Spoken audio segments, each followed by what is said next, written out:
નમસ્કાર વિદ્યાર્થી મિત્રો, હું પંકજ રાવત સર સ્વાગત કરું છું આપ સર્વેનું આપણા સૌની ચેનલ પર। દોસ્તો, અહીં આપણે સોલ્વ કરી રહ્યા છીએ વર્ષ 2026ની બોર્ડ પરીક્ષા માટે આવેલું ગાલા અસાઇનમેન્ટ, જ્યાં આજના આ વિડીયોમાં આપણે પેપર નંબર 3 ઇકોનોમિક્સ એટલે કે અર્થશાસ્ત્ર વિષયની અંદર ધોરણ 12 માટેનું અહીંયા કરીશું સોલ્વ। ફટાફટથી આપ સર્વે વિદ્યાર્થી મિત્રો આ વિડીયોને લાઈક અને શેર કરીને બન્યા રહેજો વિડીયોમાં અંત સુધી, જેથી કરીને અત્રે સમજાવેલા એક મહત્વપૂર્ણ સોલ્યુશનના ટોપિકની અંદર આપ સર્વે વિદ્યાર્થી મિત્રોને વિગતવાર રીતે ખ્યાલ આવી શકે। આ સિવાય જો આપ શ્રી છો આપણી ચેનલ ઉપર નવા અને હજુ સુધી ચેનલ ઉપર નથી જોડાયા તો નીચે આવેલા લાલ કલરના સબસ્ક્રાઇબ બટનને દબાવીને ચેનલ ઉપર જોડી દેજો તથા બાજુમાં આવેલા બેલ આઇકનને કરી દેજો ઓલ પર સેટ, જેથી કરીને ભવિષ્યમાં આવનારા ધોરણ 12 સંબંધિત આવા જ મહત્વપૂર્ણ વિડીયોઝ સૌથી પહેલા દોસ્તો આપને જોવા મળતા રહે। ચાલો દોસ્તો, વધુ વાર ન કરતા શરૂઆત કરીએ છીએ અહીંયા આપણે પ્રશ્નપત્ર નંબર 3 ના સોલ્યુશનની, જ્યાં હર હંમેશની જેમ સૌથી પહેલા આપેલું છે વિભાગ એ, મતલબ આપણા વિકલ્પો વાળો વિભાગ જે છે તે સૌથી પહેલા જે છે દોસ્તો તે અહીંયા આપણને આપવામાં આવ્યું છે। સૌથી પહેલા વિકલ્પથી આપણી શરૂઆત કરીએ તો અહીંયા આપણને કહેવામાં આવ્યું છે કે સામાન્ય રીતે સ્તંભ આકૃતિના કેટલા પ્રકાર હોય છે। જૂન 2025ની બોર્ડ પરીક્ષાનો પ્રશ્ન એટલે આપણા માટે ખૂબ જ મહત્વપૂર્ણ। તો 3 રીતના જે છે તે અહીંયા સ્તંભ આલેખ આપણને જોવા મળે છે: સાદો સ્તંભ આલેખ, પાસેનો સ્તંભ આલેખ અને વિભાજિત સ્તંભ આલેખ। ત્યારબાદ બીજું છે આલેખ કયા પ્રકારના વિતરણ માટે દોરવામાં આવે છે। જુલાઈ 2022 નો ખૂબ જ મહત્વપૂર્ણ પ્રશ્ન છે। આલેખ દોસ્તો જે છે તે સતત વિતરણ માટે જે છે તે અહીંયા દોરવામાં આવે છે। અસતત માટે શું આવી જાય તો અહીંયા આકૃતિ। ત્રીજું, 2014માં માનવ વિકાસના અહેવાલ મુજબ ભારતની માથાદીઠ આવક કેટલા ડોલર હતી। જુલાઈ 2023 નો ભાઈ અહીંયા પ્રશ્ન છે, તો $5,497 જે છે તે આપણે અહીંયા યાદ રાખીશું। ચોથું છે ઈસવીસન 2014માં ભારતનો માનવ વિકાસ આંક કેટલો હતો। જુલાઈ 2023 ની અંદર પૂછાયેલો દોસ્તો અહીંયા પ્રશ્ન છે 0.609। વિકલ્પ નંબર સી જે છે તે આપણે સાચો જવાબ અહીંયા યાદ રાખીશું। પાંચમું છે ફુગાવાના મુખ્ય કારણ કેટલા છે। માર્ચ 2024ની બોર્ડ પરીક્ષાનો પ્રશ્ન છે। કુલ 2 જે છે તે મુખ્ય ફુગાવાના દોસ્તો અહીંયા જે છે તે આપણા કારણો છે। છઠ્ઠું છે વેપારી બેંકની શાખ સર્જનની પ્રવૃત્તિ વર્ષે ત્યારે નાણાંના પુરવઠા પર કેવી અસર જે છે તે અહીંયા પડે। જૂન 2024 નો પ્રશ્ન છે, તો નાણાંના પુરવઠામાં જે છે દોસ્તો તે અહીંયા વધારો થાય છે। આગળ છે ખૂબ જ મહત્વપૂર્ણ એવો પ્રશ્ન કે વિશ્વમાં સૌપ્રથમ કયા દેશમાં બેંકની સ્થાપના થઈ હતી। તો વિકલ્પ નંબર ડી સ્પેન આપણો જે છે તે અહીંયા દોસ્તો સાચો જવાબ આવી જશે। ચાલો ત્યારબાદ આગળ 8મા નંબરના વિકલ્પની દોસ્તો અહીંયા ચર્ચા કરીએ તો 8મા નંબરના વિકલ્પમાં આપણને અહીંયા આપવામાં આવેલું છે કે ભારતમાં વર્ષ 2014 થી 16 ના સમયગાળામાં કુપોષિત વ્યક્તિઓનું ટકાવારી પ્રમાણ કેટલું છે। માર્ચ 2024ની બોર્ડ પરીક્ષાનો પ્રશ્ન છે। 15.2%। વિકલ્પ નંબર બી જે છે દોસ્તો તે અહીં આપણો સાચો જવાબ આવી જશે। 9મું છે આંતરરાષ્ટ્રીય ધોરણે નિરપેક્ષ ગરીબી નક્કી કરવાનું 2015ના વર્ષનું દૈનિક આવકનું ધોરણ કયું। માર્ચ 2023 નો પ્રશ્ન, તો $1.90 જે છે તે આપણે અહીંયા યાદ રાખીશું। 10મું છે કયા પ્રકારની ઉત્પાદન પદ્ધતિ બેરોજગારીમાં વધારો કરે છે। માર્ચ 2024 નો પ્રશ્ન છે અહીંયા, તો મૂડી પ્રધાન ઉત્પાદન પદ્ધતિ આપણો જે છે દોસ્તો વિકલ્પ નંબર બી તે અહીંયા સાચો જવાબ આવી જશે। 11મું છે સક્રિય શ્રમના પુરવઠામાં સામાન્ય રીતે કયા વય જૂથની વ્યક્તિઓનો સમાવેશ થાય। માર્ચ 2022 નો પ્રશ્ન છે। 15 થી 64 વર્ષની અંદર આવતી વ્યક્તિ જે છે તે સક્રિય શ્રમ પુરવઠાવાળી વ્યક્તિ કહેવાય છે। 12મું 2011માં ભારતમાં જન્મદરનું પ્રમાણ કેટલું હતું। જૂન 2024 નો ભાઈ અહીંયા પ્રશ્ન છે, તો 21.8 જે છે તે આપણો સાચો જવાબ આવી જશે વિકલ્પ નંબર એ। ત્યારબાદ 13મો પ્રશ્ન, વસ્તી વધારાની દ્રષ્ટિએ ભારતમાં કયા વર્ષને મહાવિભાજક વર્ષ તરીકે ઓળખવામાં આવે છે। માર્ચ 2023 નો પ્રશ્ન ખૂબ જ મહત્વપૂર્ણ। ઈસવીસન 1921 ને જે છે તે મહાવિભાજક વર્ષ કહેવાય છે, કારણ કે 1921 નું એકમાત્ર વર્ષ એવું હતું કે જ્યાં વસ્તી આપણી જે છે તે માઇનસમાં ગઈ હતી, એટલે કે વસ્તીનો ગ્રાફ જે છે તે લો આવ્યો હતો। તે સિવાય હંમેશા વસ્તી જે છે તે આપણને વધતી જતી જે છે તે અહીંયા જોવા મળી છે। ત્યારબાદ દોસ્તો 14મા નંબરના વિકલ્પની વાત કરીએ તો 14મા નંબરનો વિકલ્પ છે કે કયા ક્ષેત્રને ભારતીય અર્થતંત્રની કરોડરજ્જુ તરીકે ઓળખવામાં આવે છે। જૂન 2024 નો પ્રશ્ન છે ભાઈ કૃષિ ક્ષેત્ર, ખેતી ક્ષેત્ર આપણું જે છે તે આપણા ભારતની કરોડરજ્જુ સમાનનું છે।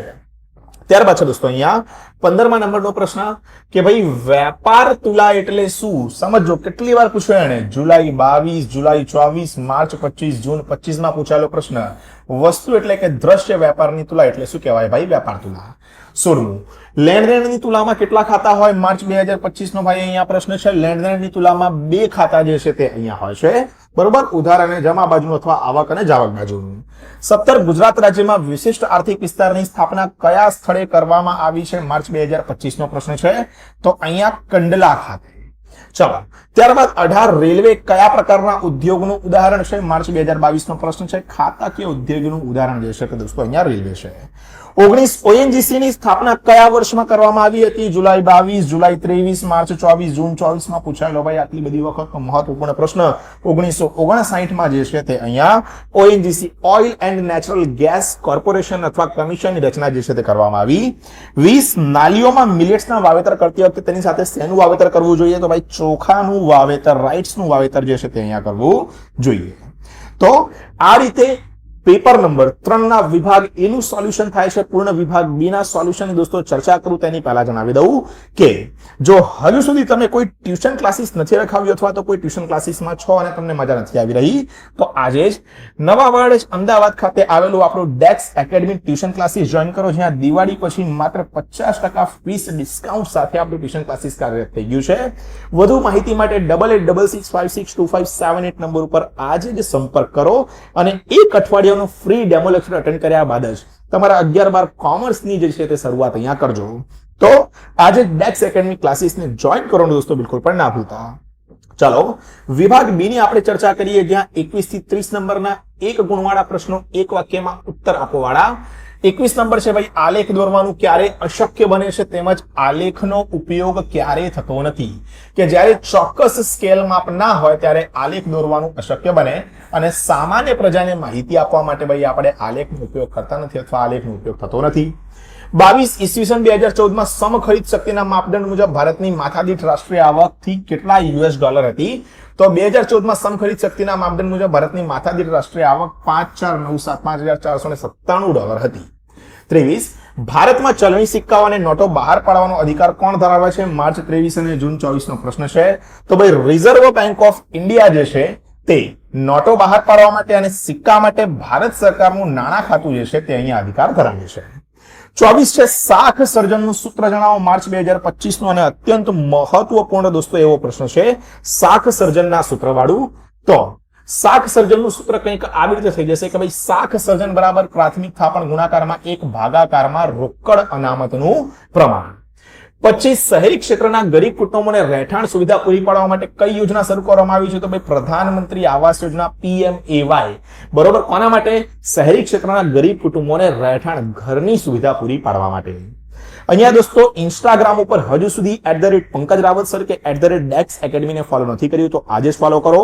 મારી જોડે પર્સનલી વાર્તાલાપ કરી શકશો અને ઘણી બધી અપડેટ્સ જે છે તે તમને ઇન્સ્ટાગ્રામ ઉપર મળતી રહેશે. તો ઇન્સ્ટાગ્રામ ઉપર અચૂકથી ફોલો કરજો. સાથે જ ડેક્સ એકેડમી યુટ્યુબ ચેનલને સબસ્ક્રાઇબ કરવાનું ભાઈ બિલકુલ પણ ના ભૂલતા.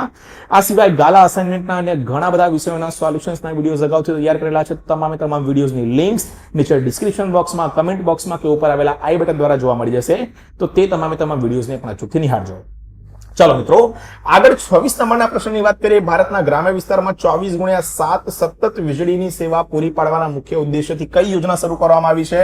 માર્ચ 2023 નો પ્રશ્ન. તો યાદ રાખીશું 24 કલાક 7 દિવસ સતત વીજળીની સેવા પૂરી પાડવાના ઉદ્દેશ્યથી દીનદયાળ ઉપાધ્યાય ગ્રામ જ્યોતિ યોજના DUGJY શરૂ કરવામાં આવી છે. 27 ભારતમાં સૌથી વધુ રોજગારી આપતું ક્ષેત્ર કયું? ભાઈ માર્ચ 2025 ની બોર્ડ પરીક્ષાનો પ્રશ્ન. સૌથી વધુ રોજગારી આપણને મળે કૃષિ ક્ષેત્રમાંથી, આપણો પારંપરિક વ્યવસાય. ચાલો, 28, 29 અને 30 નંબરના છેલ્લા 3 પ્રશ્નોની પણ મુલાકાત ફટાફટ આપણે લઈ લઈએ. 28 નંબરનો પ્રશ્ન છે વિદેશ વ્યાપારનું સ્વરૂપ એટલે શું? તેનું સ્વરૂપ કેવી રીતે નક્કી થાય છે? જુલાઈ 22 નો પ્રશ્ન છે.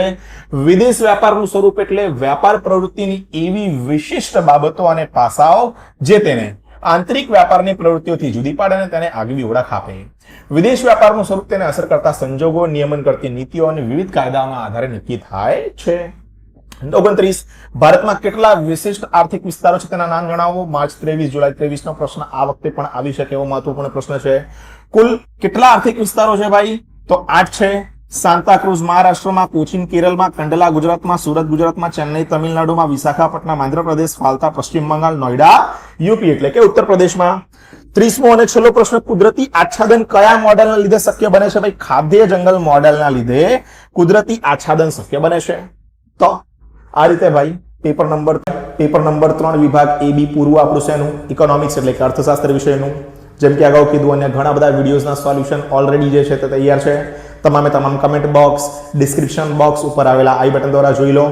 આ સિવાય આ વિડીયો ગમ્યો હોય તો વિડીયોને લાઇક કરો, વધુમાં વધુ શાળાના, ક્લાસીસના, ટ્યુશનના જ્યાં ક્યાં એના મિત્રો છે એમની જોડે શેર કરો.